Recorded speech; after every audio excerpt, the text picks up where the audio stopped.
All right, let's talk about prophets. When you hear that word, I bet a pretty specific image pops into your head, right?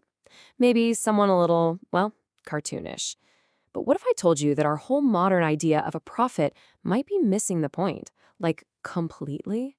Today, we're going to dig into who these people really were, and trust me, it's probably not what you're thinking. So let's just dive right in. I mean, seriously, what's the first thing that comes to mind? Is it some guy predicting the future?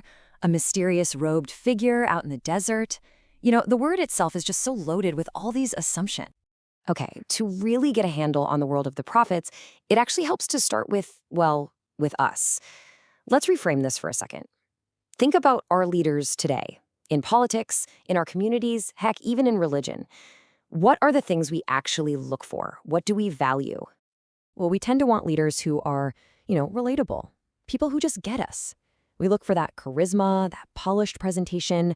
We definitely want someone who's sensitive to our feelings. We love that idea of a leader who comes alongside us on our journey, right? So just keep that list in your head for a minute. And here's where we hit a wall. Because the hard rock reality is that prophets, they just don't fit into our way of life at all. And that one simple fact sets up this massive clash between what we want in a leader and who these people actually were. All right, so let's get into it. The uncomfortable reality. It's time to confront the myth of the friendly, congenial prophet.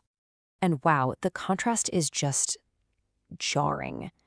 Where we look for almost a celebrity status, prophets were unpopular, decidedly so.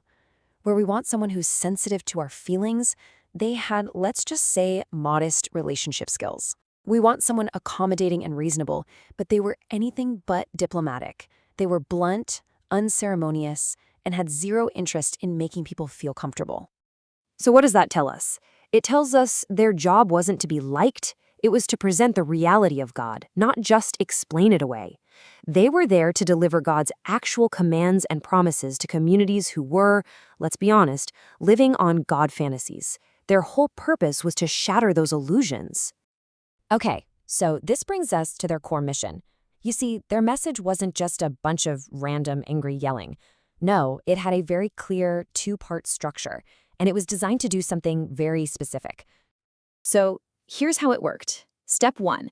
They had to get people to see that the absolute worst things happening to them, war, exile, total ruin, wasn't just a random catastrophe. It was God's judgment. And only after people accepted that really bleak reality could they move on to step 2, getting those same beaten-down people to find real hope in God's future, right there in the middle of all the wreckage. And think about that for a second.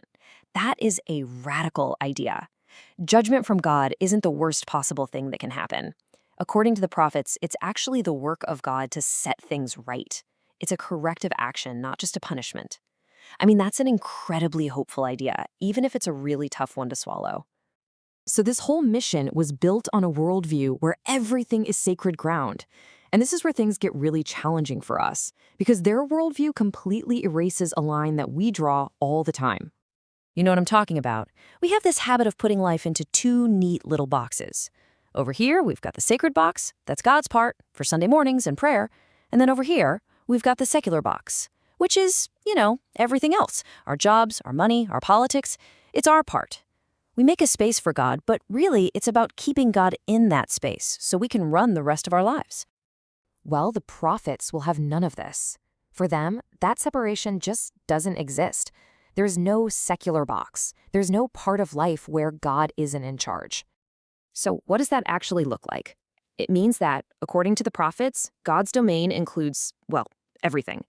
Our jobs and our money, our politics and our wars, our social lives, even the privacy of our own homes, the people we choose to help, and the people we hurt. Absolutely nothing is off limits. It is all sacred ground. And all of this leads to the ultimate challenge. This is the part where the prophet's message really turns our whole way of thinking upside down. It's about fitting into God's reality. I mean, this quote just says it all. The God of whom the prophets speak is far too large to fit into our lives. Think about how we talk, making room for God, trying to squeeze God into our schedule. The prophets basically say that's impossible. You've got it backwards. God is way too big for that. So the core message is this. the whole project gets flipped on its head. It's not about trying to make God fit into our reality. It's about figuring out how we fit into His reality.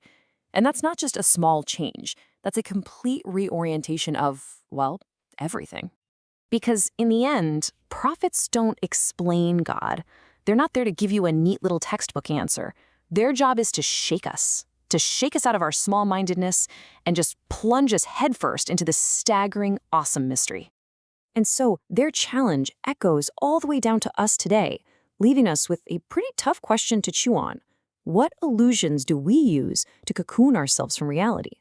What are the convenient little fantasies, the God lies, that we tell ourselves to keep that staggering, mysterious reality of God at a safe, comfortable, manageable distance?